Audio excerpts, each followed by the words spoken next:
ಎಲ್ಲರಿಗೂ ನಮಸ್ಕಾರ. ಕೆಂಚಾಗಿ ನನ್ನ ಛಾಯ ನಿಮ್ಮೆಲ್ಲರೂ ವೆಲ್ಕಮ್ ಮಾಡ್ತಾ ಇದ್ದೀನಿ. ನಾನು ಒಂದು ಕಾಲೇಜಲ್ಲಿ ಕೆಮಿಸ್ಟ್ರಿ ಪ್ರೊಫೆಸರಾಗಿ ವರ್ಕ್ ಮಾಡ್ತಾ ಇದ್ದೀನಿ. ನಾನು ಇಂಟೆನ್ಷನ್ ಈ ಚಾನಲ್ ಸ್ಟಾರ್ಟ್ ಮಾಡೋಕ್ಕೆ ಅಂದರೆ ಸಾಧ್ಯ ಆದಷ್ಟು ಕೆಮಿಸ್ಟ್ರಿ ರಿಲೇಟೆಡ್ ಟಾಪಿಕ್ನ ಸಿಂಪಲ್ಲಾಗಿ ಕನ್ನಡದಲ್ಲಿ ಹೇಳುವಂಥ ಪ್ರಯತ್ನ ನಾನು ಮಾಡ್ತಾ ಇದ್ದೀನಿ. ನಾನು ಆಲ್ರೆಡಿ ಈಗ ಎಲ್ಲರಿಗೂ ರಜಾ ಬಂದಿದೆ. ಯೂನಿವರ್ಸಿಟಿ ಎಕ್ಸಾಮ್ಸ್ ಇದೆಯಾ ಇಲ್ವಾ, ಫೈನಲ್ ಇಯರ್ ಮಾತ್ರ exam, there is lot of confusion. ಆಮೇಲೆ ಸುಮಾರು ಜನ ನೆಟ್ಟು ಮತ್ತು ಸ್ಲೆಟ್ ಎಕ್ಸಾಮ್ಗಳನ್ನ ತೊಗೊಳ್ತಾ ಇದ್ದಾರೆ. ಅದ್ರ ಬಗ್ಗೆ ಒಂದಿಷ್ಟು ವೀಡಿಯೋಸ್ ಮಾಡಿ ಅಂತ ರಿಕ್ವೆಸ್ಟ್ ಮಾಡಿಕೊಂಡ್ರು. ಹಾಗಾಗಿ ನಾನು ಅದರ ವೀಡಿಯೋಸ್ನ ಮಾಡೋಕ್ಕೆ ಶುರು ಮಾಡಿದ್ದೀನಿ. ನಿಮ್ಗೆ ಆಲ್ರೆಡಿ ಗೊತ್ತಿದ್ದಂಗೆ ಪೇಪರ್ 1ಅಲ್ಲಿ ಗೆಸೆಟ್ ಆಗಿರ್ಬೋದು ಅಥವಾ ನೆಟ್ ಆಗಿರ್ಬೋದು, ದೆರ್ ವಿಲ್ ಬಿ 10 ಚಾಪ್ಟರ್ಸ್ ಇರುತ್ತೆ. 10 ಚಾಪ್ಟರ್ಸಿಗೆ ಈಕ್ವಲ್ ವೇಟೇಜ್ ಇರುತ್ತೆ. ಸೊ 60 ಕ್ವಶನ್ಸ್ ಕೇಳ್ತಾರೆ, ಅದರಲ್ಲಿ 50 ಆನ್ಸರ್ ಮಾಡಬೇಕಾಗತ್ತೆ. ಈಚ್ ಕ್ವಶನ್ ಕ್ಯಾರೀಸ್ 2 ಮಾರ್ಕ್ಸ್ ಇರುತ್ತೆ, 100 ಮಾರ್ಕ್ಸ್ ಇರುತ್ತೆ ಇದಕ್ಕೆ. ಸೊ ಕೆಸೆಟಲ್ಲಿ ಅದು ನೆಗೆಟಿವ್ ಮಾರ್ಕಿಂಗು ಇಲ್ಲ, ನಿಮಗೆ ಎಲ್ಲ ಆನ್ಲೈನ್ ಎಕ್ಸಾಮ್ಸ್ ಇರುತ್ತೆ. ಹಾಗಾಗಿ ನಮ್ಗೆ ಅದ್ರ ಬಗ್ಗೆ ಹೆಲ್ಪ್ ಮಾಡಿ ಅಂತಂದರು. ಹಾಗಾಗಿ ಅದ್ರದ್ದು ನಾನು ವೀಡಿಯೋಸ್ನ ಮಾಡೋಕ್ಕೆ ಶುರು ಮಾಡಿದ್ದೀನಿ. ಆಲ್ಮೋಸ್ಟ್ ಎಲ್ಲ ಟಾಪಿಕ್ಸ್ದು ನಾನು ಕವರ್ ಮಾಡಿದ್ದೀನಿ. ಲಾಜಿಕ್ಕು, ಮ್ಯಾಥಮೆಟಿಕಲ್ ಲಾಜಿಕ್ ಇರ್ಬೋದು, ಡೇಟಾ ಇಂಟರ್ಪ್ರಿಟೇಷನ್ ಇರ್ಬೋದು, ಹೈಯರ್ ಎಜುಕೇಷನ್ ಇರ್ಬೋದು, ಎಲ್ಲದ್ರ ಮೇಲೂ ಮಾಡಿದ್ದೀನಿ. ನೀವು ನನ್ನ ಚಾನಲ್ಗೆ ಹೋಗಿ ಪ್ಲೇ ಲಿಸ್ಟ್ಗೆ ಹೋದರೆ ಕೆಸೆಟ್ ಎಲ್ಲ ನಿಮಗೆ ಏನಿದೆಯೋ ಅದೆಲ್ಲ ವೀಡಿಯೋಸು ಬರ್ತಾ ಹೋಗುತ್ತೆ. ಸೊ ಈಗ ಕಮ್ಯುನಿಕೇಷನ್ ಬಗ್ಗೆ ಮಾಡ್ತಾ ಇದ್ದೀನಿ. ಅದಕ್ಕಿಂತ ಮುಂಚೆ ನಾನೊಂದು ಕ್ರಾಶ್ ಕೋರ್ಸ್ ಅಂತ ಮಾಡಿದ್ದೀನಿ. ಆಮೇಲೆ ಒಂದು ಕಂಪ್ಲೀಟ್ ಇನ್ಫಾರ್ಮೇಷನ್ದು ಒಂದು ವೀಡಿಯೋ ಮಾಡಿದ್ದೀನಿ. ಈಗ ಅದ್ರ ಬಗ್ಗೆ ಕ್ವಶನ್ ಆನ್ಸರ್ಸ್ ಒಂದು ಮಾಡೋಣ ಅಂತ ಅಂದ್ಕೊಳ್ತಾ ಇದ್ದೀನಿ. ಯಾಕೆಂದರೆ ಒಂದು ಎಪಿಸೋಡಲ್ಲಿ ಎಲ್ಲ ಕ್ವಶನ್ ಆನ್ಸರ್ಸು ಕವರ್ ಮಾಡೋಕ್ಕಾಗಲ್ಲ. ಹಾಗಾಗಿ ಇನ್ನೊಂದು ಎಪಿಸೋಡ್ ಮಾಡಿ ಅಲ್ಲಿ ಕ್ವಶನ್ ಆನ್ಸರ್ಸ್ ನಾನು ಮತ್ತೆ ಡಿಸ್ಕಸ್ ಮಾಡ್ತೀನಿ. ಅಗೇನ್ ವೆಲ್ಕಮ್ ಟು ಕೆಂಚಾಯ. ನನ್ನ ಚಾನಲ್ನ ಸಬ್ಸ್ಕ್ರೈಬ್ ಮಾಡಿ, ಶೇರ್ ಮಾಡಿ. ನಾನು ಮುಂಚೆನೇ ಹೇಳ್ದಂಗೆ I am a chemistry professor.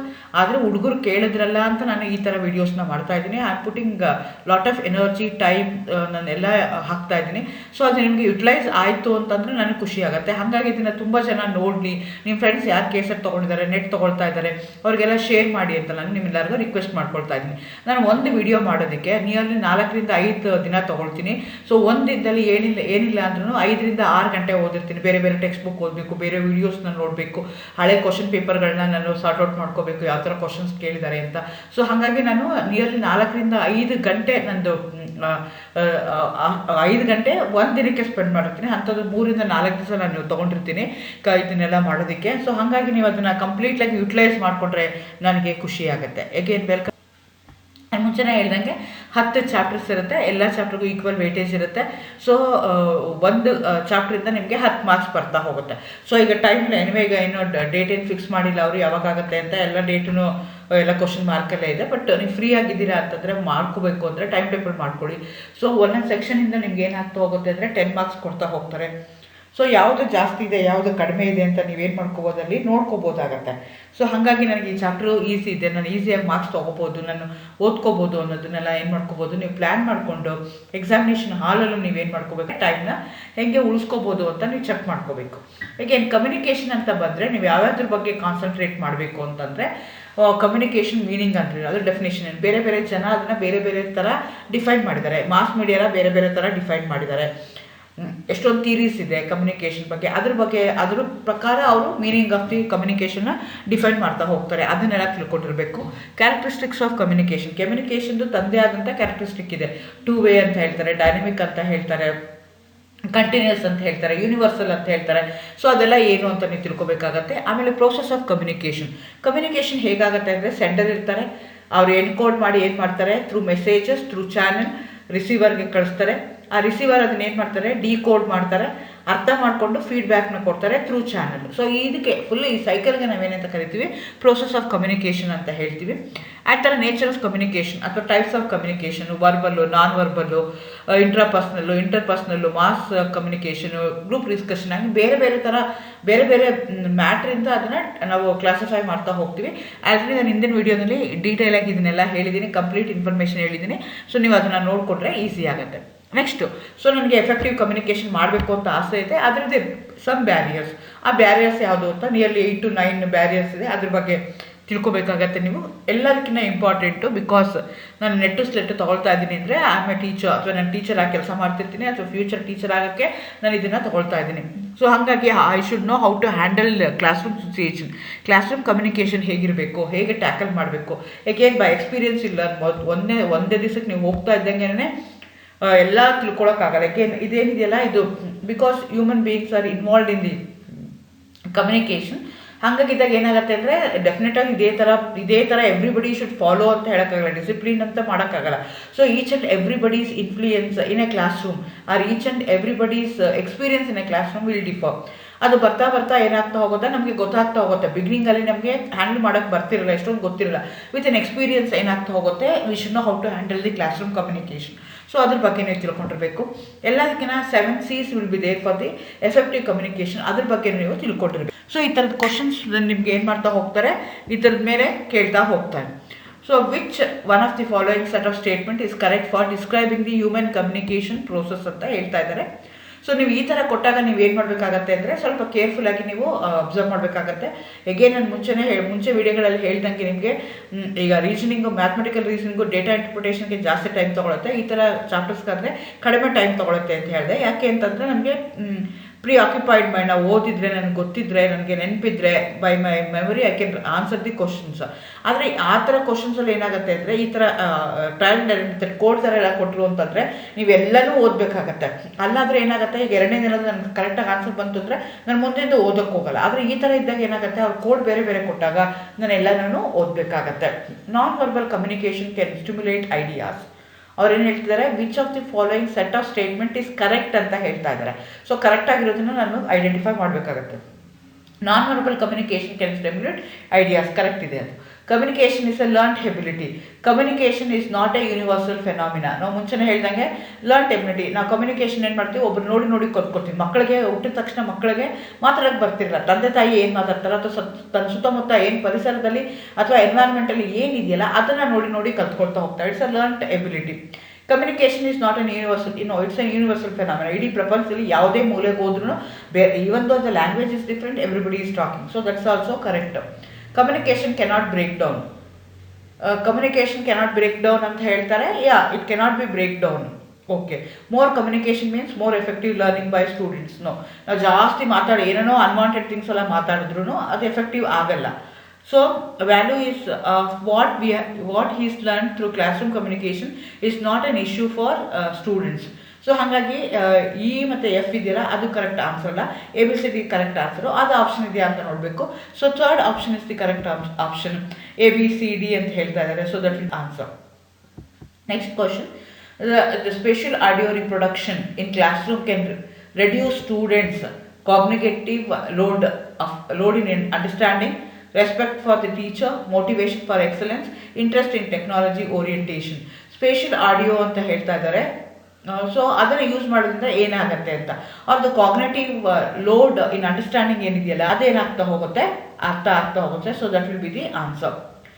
Teaching on TV is superior to classroom instructions because nowadays everybody is going for online teaching ಇರ್ಬೋದು. ಆದರೆ ಟಿವಿನಲ್ಲೆಲ್ಲ ಏನು ಮಾಡ್ತಾರೆ, ಕೆಲವೊಂದು ಪ್ರೋಗ್ರಾಮ್ಸ್ನ ಮಾಡ್ತಾರೆ. That is superior than the classroom instructions ಅಂತ ಹೇಳ್ತಾ ಇದ್ದಾರೆ. Large classes are made possible and thus it is economically advantageous. Correct ಇದೆ ಅದು. ಆಮೇಲೆ expert for teaching a difficult topic can be arranged and other can be benefit from that's also correct. Teaching materials can be filmed for reuse. ಮತ್ತೆ ಬೇಕು ಅಂತಂದರೆ ಏನು ಮಾಡ್ಕೋಬೋದು, ನನ್ನ reuse ಮಾಡ್ಕೋಬೋದು. ಆಲ್ ಆಫ್ ದಿ ಅಬೋವ್ ಇದೆ. So answer is the above. A good communicator begins is our presentation with A ಅಂತ ಹೇಳ್ತಾ ಇದ್ದಾರೆ. ಸೊ ನೀವು ಕ್ಲಾಸ್ಗೆ ಹೋಗಿದ ತಕ್ಷಣವೇ ಆ್ಯಸ್ ಎ ಕಮ್ಯುನಿಕೇಟರ್ ಹೋಗಿದ್ದೀರಾ, ಆ್ಯಸ್ ಎ ಟೀಚರ್ ನೀವು ಹೋಗಿದ್ದೀರಾ, ಅಥವಾ ಯಾವುದೋ ಒಂದು ಭಾಷಣ ಮಾಡ್ತಾ ಇದ್ದೀರಾ ಅಂತಂದರೆ ಸೊ ನೀವೇನು ಮಾಡಬೇಕಾಗತ್ತೆ, ಹೆಂಗೆ ಸ್ಟಾರ್ಟ್ ಮಾಡಬೇಕು ಅಂದರೆ ಕಾಂಪ್ಲೆಕ್ಸ್ ಕ್ವಶನ್. ನಾನು ಮುಂಚೆನೇ ಹೇಳ್ದಂಗೆ ಈ ಥರ ಕ್ವಶನ್ಸ್ಗಳಿದ್ದಾಗ ಆನ್ಸರ್ ತಪ್ಪು ಅಂತಿರಲ್ಲ, ಮೋರ್ ಅಪ್ರೋಪ್ರಿಯೇಟ್ ಆನ್ಸರ್ ಹೇಳಬೇಕು. You can start with a complex question, no problem. ಆಮೇಲೆ ನಾನ್ ಸ್ಕ್ವಿಟರ್ ಮಾಡ್ಕೋಬೋದು,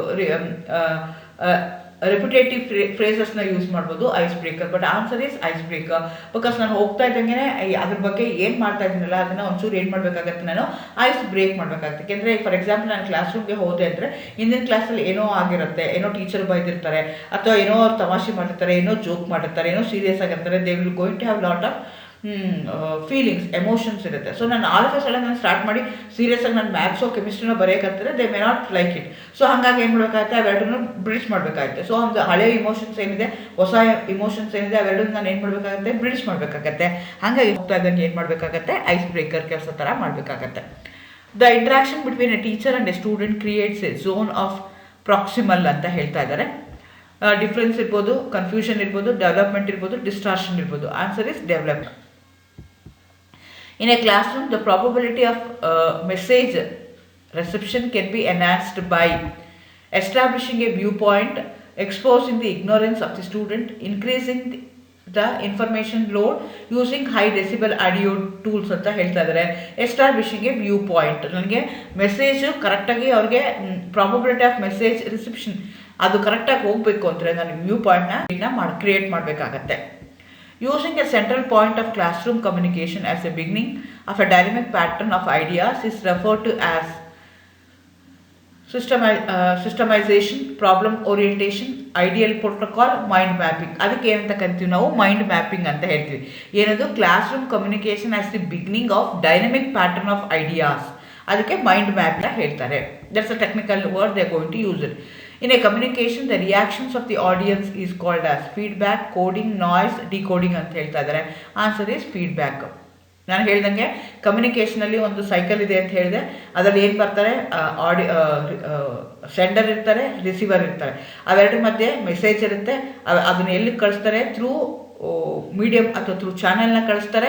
ಹೆಂಗೆ ಕಳಿಸ್ತಾರೆ ಅಂದರೆ, ಸೆಂಡರ್ ಏನು ಮಾಡ್ತಾನೆ, ಎನ್ಕೋಡ್ ಮಾಡ್ತಾನೆ, ಅದನ್ನು ರಿಸೀವರ್ ಏನು ಮಾಡ್ತಾನೆ, ಅದು ತೊಗೊಂಡು ರಿಸೀವ್ ಮಾಡಿಕೊಂಡು ಡಿಕೋಡ್ ಮಾಡಿ ಅದನ್ನು ಮತ್ತೆ ಕಳಿಸ್ತಾನೆ.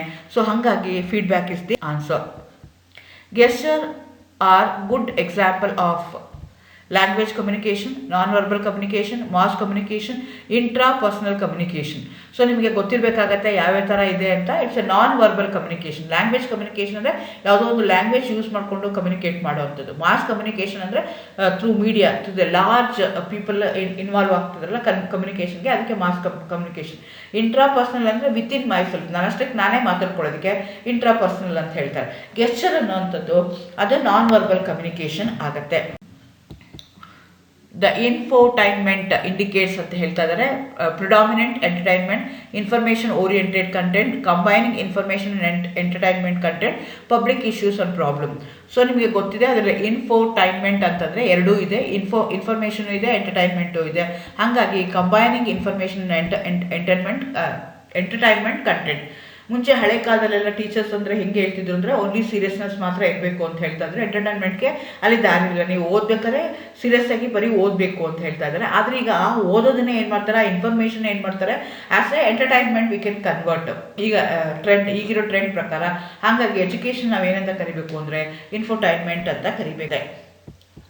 According to Denis McQuail, media is significant because they are power sources, they are ticket to fame, they are creative benchmarks, all of the above. ನಿಮಗೆ Denis Maxwell is a very famous name in media and he worked as a different head in different portfolios regarding to media. So ಅವನ ಪ್ರಕಾರ ಅವನು ಹೇಳ್ತಾನೆ ಅಂತ ಅಂದರೆ media ಅಂದರೆ ಏನಿರ್ಬೋದು, it may be oral media ಇರ್ಬೋದು, ಟಿ ವಿ ಮೀಡಿಯಾ ಇರ್ಬೋದು, ನ್ಯೂಸ್ ಪೇಪರ್ ಇರ್ಬೋದು, all of them are power sources. Correct, they are ticket to fame, ಅದರಿಂದ ನಮಗೆ ಫೇಮು ಬರುತ್ತೆ. They can create a benchmarks. So ಹಾಗಾಗಿ all of the above is the dash a speaker looks into the eyes of the audience.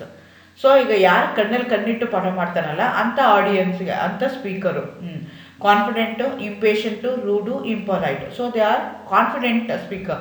ಯಾರು confident ಆಗಿದೆಯೋ, ನಾನು ಹೇಳ್ತಾ ಇರೋದು correct ಇದೆ ಅಂತ ನನಗೆ 100% ರಿಯಲ್ ಇದೆ, ಕೋಹರೆಂಟ್ ಆಗಿದ್ದೀನಿ ನಾನು, ನನಗೆ ಗೊತ್ತಿದೆ ನಾನು ಹೇಳ್ತಾ ಇರೋದು ಕರೆಕ್ಟು ಅಂದಾಗ ಐ ಕ್ಯಾನ್ ಹೈ ಕಾಂಟ್ಯಾಕ್ಟ್ ಮಾಡಿಕೊಂಡು ನಾನು ಅವ್ರಿಗೆ ಆಡಿಯನ್ಸ್ಗೆ ಹೇಳೋಕ್ಕಾಗತ್ತೆ. ಸೊ ಹಂಗೆ confident is the answer. The tone of the speaker should be loud, clear, low, soft. Again tone of the speaker ಅಂದಾಗ ಥ್ರೂ ಔಟ್ ಸೆಷನ್ನ ತೊಗೊಂಡ್ರೆ ಅಥವಾ 60 ಮಿನಿಟ್ಸ್ಗೋ 1 ಅವರ್ಗೋ ತೊಗೊಂಡ್ರೆ ಕೆಲಸ ಲೌಡ್ ಆಗಬೇಕಾಗತ್ತೆ, ಕೆಲಸ ಲೋ ಆಗಬೇಕಾಗತ್ತೆ, ಕೆಲಸ ಸಾಫ್ಟ್ ಆಗಬೇಕು. ನಾನು ಹೇಳ್ದಂಗೆ ಮೋರ್ ಅಪ್ರೋಪ್ರಿಯೇಟ್ ಆನ್ಸರ್ ಬೇಕು, ನನಗೇನಾಗಿರಬೇಕು, ಕ್ಲಿಯರ್ ಇರಬೇಕು. ಲೌಡ್ಗಿನ ನನಗೆ ಅವ್ನಿಗೆ ಏನು ಹೇಳ್ತಾನೆ ಅನ್ನೋದು ಆ ಟೋನ್ ಇದೆಯಲ್ಲ ಅದು ಕ್ಲಿಯರ್ ಆಗಿದ್ದರೆ ನನಗೆ ಈಸಿಯಾಗಿ ಕಮ್ಯುನಿಕೇಟ್ ಮಾಡ್ಕೊಳಕ್ಕಾಗುತ್ತೆ. That is the one of the best thing for the effective communication, clear tone. A speech must be prepared within dash, keeping in what ಅಂತ ಹೇಳ್ತಾರೆ, the result, the prize, and audience and administration. Admiration. ಸೊ ನಾವು ಯಾವುದೋ ಒಂದು ಪಾಠ ಮಾಡಬೇಕಾದ್ರೆ ಅದರಿಂದ ನನಗೆ ಏನು ಲಾಭ ಆಗುತ್ತೆ ಅಥವಾ ಏನು ರಿಸಲ್ಟ್ ಬರುತ್ತೆ ಅಂತ ನೋಡೋದಾಗಲ್ಲ, ಅಥವಾ ನಾನು ಹೇಳಿದ್ರೆ ಹೊಗಳ್ತಾರೆ ಅಂತ ನೋಡೋದಕ್ಕಾಗ ಅಂತ ಮಾಡ್ಕೋಬೇಕಾ, ಅಥವಾ ಜನನ್ನ ನೋಡಿ ಮಾಡಬೇಕಾ, ಅಥವಾ ನನಗೆ ಯಾರಾದರೂ ಹೊಗಳ್ತಾರೆ ಅಂತ ಮಾಡಬೇಕಾ ಅಂತ ಕ್ವಶನ್ ಕೇಳ್ತಾ ಇದ್ದಾರೆ. ಸೊ ಹಾಗಾಗಿ ನಾವೇನು ಮಾಡಬೇಕಾಗತ್ತೆ ಅಂದರೆ ಲುಕಿಂಗ್ ಟು ದಿ ಆಡಿಯನ್ಸ್ ನಾವೇನು ಮಾಡಬೇಕಾಗತ್ತೆ, ಸ್ಪೀಚ್ನ ಪ್ರಿಪೇರ್ ಮಾಡ್ಕೋಬೇಕಾಗತ್ತೆ. ನಾನು ಯಾರು ಈಗ ಅದೇ ಒಂದೇ ಸ್ಪೀಚ್ನ ಒಂದೇ ಟಾಪಿಕ್ನ ನಾನು ಏನು ಮಾಡ್ಬೋದು, ಹೈಸ್ಕೂಲ್ವರೆಗೂ ಹೇಳ್ಬೋದು, PUC ಅವ್ರಿಗೂ ಹೇಳ್ಬೋದು, ಡಿಗ್ರಿವರೆಗೂ ಹೇಳ್ಬೋದು, ಮಾಸ್ಟರ್ ಡಿಗ್ರಿವರೆಗೂ ಹೇಳ್ಬೋದು, ಟೀಚರ್ಸ್ಗೂ ಹೇಳ್ಬೋದು, ಯಾವ ಥರ ಆಡಿಯನ್ಸ್ ಇದ್ದಾರೆ, ಸೊ ಅವ್ರ ಲೆವೆಲ್ ಏನಿದೆ. ಫಾರ್ ಎಕ್ಸಾಂಪಲ್ ಅದೇ ಟಾಪಿಕ್ ನಾನು ಸ್ಟೂಡೆಂಟ್ಸ್ಗೆ ಹೇಳಬೇಕು ಅಂದರೆ ಲೋಯರ್ ಲೆವೆಲ್ ಹೇಳ್ತೀನಿ, ಅದೇ ಟಾಪಿಕ್ನ PhD ಅವ್ರಿಗೆ ಹೇಳಬೇಕು ಅಂತಂದರೆ ಆ ಲೆವೆಲೇ ಬೇರೆ ಇರುತ್ತೆ. ಸೊ ಹಾಗಾಗಿ have to keep it in mind. Again ಒಂದೇ ಟಾಪಿಕ್ನ ಬೇರೆ ಬೇರೆ ಕ್ಲಾಸ್ ಇರುತ್ತೆ ಅಂತ ಇಟ್ಕೊಂಡು, ಒಂದು ಕ್ಲಾಸು ತುಂಬ ಇಂಟೆಲಿಜೆಂಟ್ ಇರ್ತಾರೆ ಅಥವಾ ಒಂದು ಕ್ಲಾಸು ಡಲ್ ಇರ್ತಾರೆ ಅಂತ ಇಟ್ಕೊಂಡು, ಆವಾಗ ನಾವು ಮಾಡುವಂಥ ರೀತಿ ಏನಾಗುತ್ತೆ, ಹೇಳೋದು ಕಡಿಮೆ ಆಗುತ್ತೆ. ಆಯ್ತಾರೆ ಈಗ PCM CBZ ಇರ್ತಾರೆ ಅಂತ ಇಟ್ಕೊಳ್ಳೋ, PCM ಅವ್ರಿಗೆ ಮ್ಯಾಥ್ಸ್ ಎಲ್ಲ ಆದರೆ ಈಸಿ ಆಗುತ್ತೆ. ಅದನ್ನೇ ನಾನು CBZ ಅವ್ರಿಗೆ ಹೇಳಿದಾಗ ಮ್ಯಾಥ್ಸ್ ರಿಲೇಟೆಡ್ ಏನಾದರೂ ಹೇಳಬೇಕು ಅಂತಂದರೆ ಮತ್ತೆ ಲೋಯರ್ ಕ್ಲಾಸ್ಗಳು ಲೋಯರ್ ಲೆವೆಲ್ಗೆ ಹೋಗಿ ನಾನು ಅವ್ರಿಗೆ ಹೇಳ್ಕೊಡೋಕ್ಕೆ ಅಥವಾ ಬೇರೆ ಪ್ಯಾಟರ್ನಲ್ಲಿ ಅದನ್ನ ಹೇಳ್ಕೊಡೋಕ್ಕೆ ಟ್ರೈ ಮಾಡ್ತೀನಿ. ಆ ಥರ ನಿಮಗೆ ಬಯಾಲಜಿಕಲ್ಸ್ ಥಿಂಗ್ಸ್ ಏನಾದರೂ ಇತ್ತು ಅಂತಂದರೆ, ಬಯಾಲಜಿ ರಿಲೇಟೆಡ್ ಆಗಿತ್ತು ಅಂದರೆ PCM ಹುಡುಗರಿಗೆ ಕಷ್ಟ ಆಗುತ್ತೆ, ಆವಾಗ ಅವ್ರಿಗೆ ಹೇಳುವಂಥದ್ದು ನಾನು ವೇರಿ ಆಗುತ್ತೆ. ಸೊ ಹಾಗಾಗಿ have to keep in mind the audience and then have plan my talk. Which of these does not enhance listening skill? ಯಾಕೆಂದರೆ one of the important tool of communication is listening. So attention, fakeness, clear perception, ignoring. So answer ಯಾವುದು ಅಂದರೆ ignoring. Attention ಇರಬೇಕು, does not enhance listening skill ಅಂತ ಹೇಳ್ತಾರೆ. Attention ಬೇಕೇ ಬೇಕು, ಫ್ರ್ಯಾಂಕ್ನೆಸ್ ಬೇಕು, clear perception ಬೇಕು. ಇಗ್ನೋರಿಂಗ್ ಆದರೆ ಮಾತ್ರ ನನಗೆ ಪ್ರಾಬ್ಲಮ್ ಆಗುತ್ತೆ. ಹಾಗಾಗಿ ignoring is the answer. When is the worst time to break into the discussion? So ನಾವು ಗ್ರೂಪ್ ಡಿಸ್ಕಷನ್ ತೊಗೊಳ್ತೀವಿ. ಗ್ರೂಪ್ ಡಿಸ್ಕಷನ್ ಅಂದ್ರೇನು, so many people the going to discuss about the same topic. So ಅವಾಗ ಅದು ಏನಾಗುತ್ತೆ ಅಂದರೆ, ಕೆಲವು ಸಲ ಏನಾಗುತ್ತೆ, ಎಲ್ಲೋ ಒಂದು at any moment of time ಅದನ್ನು ಬ್ರೇಕ್ ಮಾಡಬೇಕಾಗುತ್ತೆ. ಯಾವಾಗ? When everyone is silent, when one person is talking, when 2 or 3 people are talking simultaneously, when there is less time left, ಈಗ ವಿತಿನ್ 1 hour ಮಾಡಿ ಅಂತ ಹೇಳ್ತಾರೆ ಅಂದಾಗ ಹಿಂಗಾಗುತ್ತೆ. ಬಟ್ ನಾವೇನು ಅಂತಂದರೆ, ಈಗ ಎಲ್ಲರೂ ಸೈಲೆಂಟ್ ಆಗಿದ್ದಾಗ ನಾವು ಬ್ರೇಕ್ ಮಾಡೋಕ್ಕಾಗಲ್ಲ. ಸೊ ಯಾರೋ ಒಬ್ರು ಮಾತಾಡ್ತಿದ್ದಾಗೂ ನಾವು ಅದನ್ನು ಕಟ್ ಮಾಡೋಕ್ಕಾಗಲ್ಲ. When 2 or 3 people talking continuously, ಅವಾಗ ನಾನು ಅದನ್ನು ಬ್ರೇಕ್ ಮಾಡ್ಬೋದು. So that will be the answer. Every type of communication is affected by its reception, transmission, non-regulation, context. So context is the first step of communication. So ನಾನು ಏನು ಹೇಳಬೇಕು ಅಂತ ಇದ್ದೀನಿ, ಯಾಕೆ ಹೇಳ್ತಾ ಇದ್ದೀನಿ, ಯಾರು ಹೇಳ್ತಾ ಇದ್ದೀನಿ, ನನಗೆ ಅದು ಕ್ಲಿಯರ್ ಆಗಿರಬೇಕು. In what context I am going to tell it, ಅದ್ರ ಮೇಲೆ ನನಗೇನಾಗುತ್ತೆ ಆಗುತ್ತೆ. A communication channel refers to medium employed, content of the message, noise of the message, signals in the message ಅಂತ ಹೇಳ್ತಿದ್ದಾರೆ. So medium employed, channel is nothing but medium ಅಂತ ಹೇಳ್ತಾರೆ. ಯಾವ message ನಾನು ಯಾವ ಮೀಡಿಯಮಲ್ಲಿ ಯಾವ ಚಾನೆಲ್ ಅದನ್ನು ನಾನು ಪಾಸ್ ಆನ್ ಮಾಡ್ತಾ ಇದ್ದೀನಿ ಅನ್ನೋದು ಇಂಪಾರ್ಟೆಂಟ್ ಆಗುತ್ತೆ. ಆಟಿಟ್ಯೂಡ್ಸ್, ಆ್ಯಕ್ಷನ್ಸ್, ಅಪಿಯರೆನ್ಸಸ್, 3 A's ಅಂತ ಹೇಳ್ತಾರೆ. Attitudes, actions, appearances in a context of class room communication are consider as verbal, non verbal, impersonal, irrational ಅಂತ ಹೇಳ್ತಾ ಇದ್ದಾರೆ. ಸೊ ನಿಮಗೆ ಗೊತ್ತಿದೆ, ಕ್ಲಾಸ್ ರೂಮ್ ಕಮ್ಯುನಿಕೇಷನ್ 2 ಥರ ಕನ್ಸಿಡರ್ ಮಾಡ್ತೀವಿ, ವರ್ಬಲ್, ನಾನ್ ವರ್ಬಲ್. ವರ್ಬಲ್ ಅಂದರೆ with a words, non verbal ಅಂದರೆ without words, with a gesture, posture. Attitude, action, appearances ಎಲ್ಲ ಅದರಲ್ಲಿ ಬರುತ್ತೆ. ಸೊ ಹಾಗಾಗಿ answer is non verbal communication answer. Oral communication is the interchange between sender and a receiver. Signals, gestures, verbal messages, clues, cues, written messages. Oral ಅಂತ ಹೇಳ್ತಾ ಇದ್ದಾರೆ. Oral ಇದ್ದರೆ ಏನಾಗುತ್ತೆ, sign gesture ನಾನು ಮಾಡೋಕ್ಕಾಗಲ್ಲ, ಕ್ಲೂಸ್ನು ಮಾಡೋಕ್ಕಾಗಲ್ಲ, ರಿಟರ್ನ್ ಮಾಡೋಕ್ಕಾಗಲ್ಲ. ಸೊ ಹಾಗಾಗಿ ಆನ್ಸರ್ ಇಸ್ ವರ್ಬಲ್ ಮೆಸೇಜ್. ಕೆಲವೊಂದು ಸಲ ಏನು ಮಾಡಬೇಕಾಗತ್ತೆ ಅಂದರೆ, ಇದು ಯಾವುದು ಇಲ್ಲ, ಹಾಗಾಗಿ ಇದು ಇರ್ಬೋದು ಅಂತ ನಾನು ಏನು ಮಾಡಬೇಕಾಗತ್ತೆ, ಗೆಸ್ ಮಾಡಬೇಕಾಗತ್ತೆ. ಸೊ ಆ ರೀತಿ ನಾನು ಇಲ್ಲಿ ಗೆಸ್ ಮಾಡಿಕೊಂಡು ಮೆಸೇಜಸ್ ಅಂತ ಹೇಳಿದೆ. Oral communication is better than written communication ಅಂತ ಹೇಳ್ತಾ ಇದ್ದಾರೆ. ಕೆಲವು ಸಲ for conveying feelings and emotions, providing opportunity to refer a back, conveying facts and opinions, saving time. Oral communication ನಾನು ಹೇಳ್ದಂಗೆ is better than written communication. ಇದೆಲ್ಲ ಯಾವ time save ಆಗೋದು ನಿಜ, ಕನ್ವೇಯಿಂಗ್ ಫ್ಯಾಕ್ಟ್ಸ್, ಒಪಿನಿಯನ್ಸ್ ಎಲ್ಲನೂ ಕರೆಕ್ಟ್ ಅನಿಸ್ತಿರುತ್ತೆ. ಆದರೆ ಯಾವುದು ಮೋರ್ ಅಪ್ರೋಪ್ರಿಯೇಟ್ ಇದೆಯಲ್ಲ ಅದನ್ನೇ ನೀವು ಮಾಡಬೇಕಾಗತ್ತೆ. ಸೊ ಹಾಗಾಗಿ conveying facts and conveying feelings and emotion is involved in oral communication. So ಹಾಗಾಗಿ ಅದು ಇಂಪಾರ್ಟೆಂಟ್ ಆಗುತ್ತೆ. The effectiveness of the oral communication depends on the speaker's ability to use complex words, long sentences, foreign words, simple language. So simple language ಆಗಿ ಈಸಿಯಾಗಿ ಕ್ಲಿಯರಾಗಿ ನಾನು ಹೇಳೋಕ್ಕೆ ಸಾಧ್ಯ ಆಯಿತು ಅಂದರೆ ಮಾಡೋಕ್ಕೆ ಸಾಧ್ಯ ಆಗುತ್ತೆ. ಹಾಗಾಗಿ simple language the answer. In oral communication, what matters the most? When you say it, where you say it, how you say it, what you say it. Answer is how you say it. ಅದು important ಆಗುತ್ತೆ oral ಕಮ್ಯುನಿಕೇಷನಲ್ಲಿ. Oral communication is also known as non verbal communication, verbal communication, face to face communication, impersonal communication. So answer is verbal communication. Non verbal ಅಂತೂ ಆಗಲ್ಲ, face to ಫೇಸ್ನು ಆಗುತ್ತೆ, but oral ಕಮ್ಯುನಿಕೇಷನ್ಗೆ ನಾವು verbal communication ಅಂತ ಹೇಳ್ತೀವಿ ಹೊರತು face to face communication ಅಂತ ಹೇಳಲ್ಲ. ಯಾಕೆಂದರೆ ಓರಲ್ ಕಮ್ಯುನಿಕೇಷನ್ ಅಂದರೆ ಫೇಸ್ ಟು ಫೇಸೇ ಆಗಬೇಕು ಅಂತೀರ. ಓವರ್ ದಿ ಫೋನ್ ಇರ್ಬೋದು ಅಥವಾ ಈಗ ಆನ್ಲೈನ್ ಕ್ಲಾಸಸ್ಸಲ್ಲಿ ಮಾಡ್ಬೋದು. ಸೊ ಅದೆಲ್ಲ ಫೇಸ್ ಟು ಫೇಸ್ ಆಗೋದಿಲ್ಲ, but those are oral communication. Impersonal ಅಂತಂದರೆ ಇಬ್ಬರು between two persons, oral communication ಅಂತ ಹೇಳೋಕ್ಕಾಗಲ್ಲ. ಇಂಟ್ರಾ ಪರ್ಸ್ನಲ್ ಕಮ್ಯುನಿಕೇಷನ್, ನಾನು ಮುಂಚೆನೇ ಹೇಳ್ದಂಗೆ inter personal, intra personal. Inter ಅಂದರೆ ಬಿಟ್ವೀನ್ ಟೂ ಪೀಪಲ್, ಇಂಟ್ರಾ ಅಂದರೆ ವಿತಿನ್ ಅಸ್, ನಮ್ಮಷ್ಟಕ್ಕೆ ನಾವೇ ಮಾತಾಡ್ಕೊಳ್ಳೋದು. When one person communicates with other, two people interacting with in a group, ಅದು group discussion ಅಂತ ಹೇಳ್ತೀವಿ. When a person communicate with himself, ಅದಕ್ಕೆ intra personal ಅಂತೀವಿ. Typical class room communication ಇದೆಯಲ್ಲ, ಅದಕ್ಕೆ one way communication ಅಂತ ಹೇಳ್ತಾರೆ. ಸೊ ಹಂಗಾಗಿ ನನಗೆ ಆನ್ಸರ್ ಏನು ಅಂದರೆ when a person communicates with himself ಇದೆಯಲ್ಲ, that will be the answer. So ನಾನು ಈಗ 25 ಕ್ವಶನ್ ಹಾಕ್ಕೊಂಡಿದ್ದೀನಿ, ಯಾಕಂದರೆ ನಂದು ವೀಡಿಯೋ ಏನಾಗುತ್ತೆ ತುಂಬ ಲೆಂತಿ ಆಗಿಬಿಡುತ್ತೆ. ಇದಕ್ಕೆ ಇನ್ನೊಂದು ವೀಡಿಯೋ ಮಾಡ್ತೀನಿ, second part of the questions, ಅದರಲ್ಲೂ ಒಂದು 25 ಕ್ವಶನ್ಸ್ ನಾನು ಕವರ್ ಮಾಡ್ತೀನಿ. ಎನಿವೇ ಇದು ನಿಮಗೆ ಹೆಲ್ಪ್ ಆಗಿದೆ ಅಂತ ಅಂದ್ಕೊಳ್ತೀನಿ. ಯೂಸ್ ಮಾಡ್ಕೊಳ್ಳಿ. All the best for your examination. Thank you. Share my